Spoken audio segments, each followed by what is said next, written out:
Hello, this is Linda Vettrus-Nichols, and do I have an amazing person to introduce to you, Dino Carella. Welcome, Oh, Dino. thank you. Thank you very much. And thank you for organizing it. Absolutely. It's wonderful to have you. We've played so much online. You know my husband, Ambassador Thierry, so well. So this is really fun. And you've shared your spiritual stories with each other. You and I are just getting to know each other. So I love it when I don't know people too well when we do these because I just learn so much and just the right stuff comes out at just the right time. So thanks. And let's get into your story of transformation. Who's Dino Carella? Dino Carella. It could be a long story, but let's cut it short. Right? I'm an ex-corporate leader. I spent 30 years in corporations, and I had my share of success, if you want to call it that way. Okay. But I wasn't born like a successful person anyway. I was a street boy, boy. So when I was very young, I was on the streets, and I started to work at 11 as a boatman. So this is pretty much where it starts. So it starts from the streets, and then I kind of found myself starting this adventure in corporations. And I got pretty successful, but then something happened, and like many people, they go through in the middle age. I think it's pretty common. They go through their own crisis, and so I had mine. Right. And after that, I've seen a different. I've seen the same world with a different pair of eyes. so now I'm doing a completely different job, although I still do consultancy work for corporations. I'm a coach and a writer. Nice. I love it. And there's your book right there, The Way of the Wind. Right. Now, when you say street boy, does that mean like you did jobs, or does it mean, because here it means you're homeless? Were you homeless? Oh, okay. No, I wasn't homeless. I was my playground was the street, and I would get lost in the street and wandering about in my hometown and do things that the boys at my age at that time used to do. So a lot of fights, fighting to each other, playing football, and so that was pretty much what I meant. I wasn't homeless, although I've been homeless, but not not at that time. Oh, wow. So what age were you homeless? I was about 23. Okay. So Making because it on your own? Yeah, because basically in Italy there was the obligation to do military service, right? So I did my military service as a policeman. As soon as I finished the work in the police force, I went to London because I was a musician. So I really wanted to experience that, to try and become a musician. So I spent 2 years in London between the age of 22 and 24. And for a series of circumstances, I found myself without a home. So for a while, I was wandering around in London without, a place to go to sleep. So that's when I was homeless. Oh, that must have been so hard. But the irony of destiny, after that, right, I was hired by a hotel that care for homeless people. right. I love it. That's a great story. So, and your book, like, you had a really harsh thing happen in corporate that really shocked you and surprised you, and all of a sudden you were out. So why don't you share a little of that? Yeah, well, actually, it didn't surprise me and shock me that much, because I was actually expecting that. Okay. I was expecting that because I was working for a joint venture, and I was the only employee of the company that has share in that joint venture that was based in Rome. And at the time I was working from home, and it was pre-pandemic, so it was still not well digested by corporations. So I was waiting that they would tell me, it's either you relocate and come to either US or London, or So actually, after 1.5 years of working from home, I received this letter. And so that letter was really a great opportunity for me to go and materialize the dream I've always dreamt about, which was going across the Indian reservation of America.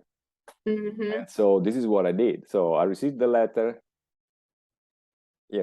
digested a few days to swallow the new situation, because no matter how much you think you're ready, when you are there and you know that the next day you have no job to go, it's kind of still a little bit unsettling. Say, now all the worries, and so rather than worry about, just took the plane and went to the US for this beautiful adventure. It's been, it's an amazing place. I mean, Arizona, Utah, Wyoming, South Dakota, beautiful places. What led you to just think to go there, to do that? When I was, as I said earlier, I was a musician, right? When I was younger, and I had this vision that just came through me of a redskin running on a red road in front of the sun. Wow. I didn't know anything about Indians in terms of, their ritual or the red road, if there was a meaning. And so I started to play a song. So I made the lyrics of this guy that was running, and the song that says, "Don't give up, keep on running, don't give up." And so my mother heard the song, but she doesn't speak English. I was singing in English, and she said, "What are you talking about? It's nice. It's a nice music." And I explained to her. And then my mother said, "Oh, you know that your grandfather was breastfed by an Indian?" And I said, when did you think you were going to tell me about that? Yeah, right. I never knew anything. But okay. Yeah, yes, exactly. I never knew anything about that. So you had a wet nurse. Then it's kind of shocking, because you got this vision that you don't know anything about, and then your mother tells you that maybe there are ancestors ding. There are some kind of connection with the Indians. So since then, I had this bug in the back of my mind that I had to go. Somehow I had to go, and and maybe that voice will come to me again. That the vision, a message will come to me again. So I went.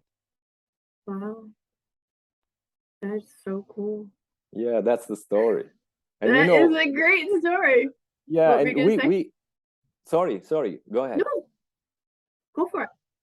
So we were another conversation. We were talking about how our global consciousness somehow flows through us, right? And one of a couple of anecdotes. When I was writing the book, and I started when I still didn't visit the US. And so it came to me, this image of a rocky formation shaped as a dragon lay down on land, right? Like with the face like this, and then I imagined also, I started to write about a pond of water on top of this dragon, this rocky formation, where the moon was reflected. So when I went to the US, I found out that there is a place that is called the Sleeping Dragon. And the Monument Valley, they call it Olgito Monument Valley. And so Olgito, in native language, Navajo, it means the moonlight that is reflected on water. So when the guide, the Navajo guide, told me about this, I had goosebumps all over, because I said, where is this coming from? It's like certain things are pretty shocking, but they shouldn't be shocking. We need to get used to, we need to learn, we need to know that there is something more than just our thoughts.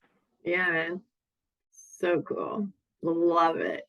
Ooh, goosebumps. Yes, me too. And there is, Lynn, every time I tell about this, there is no chance I cannot feel that. Every time I Yeah. got goosebumps all over again. Yeah, some people call them God bumps. Right.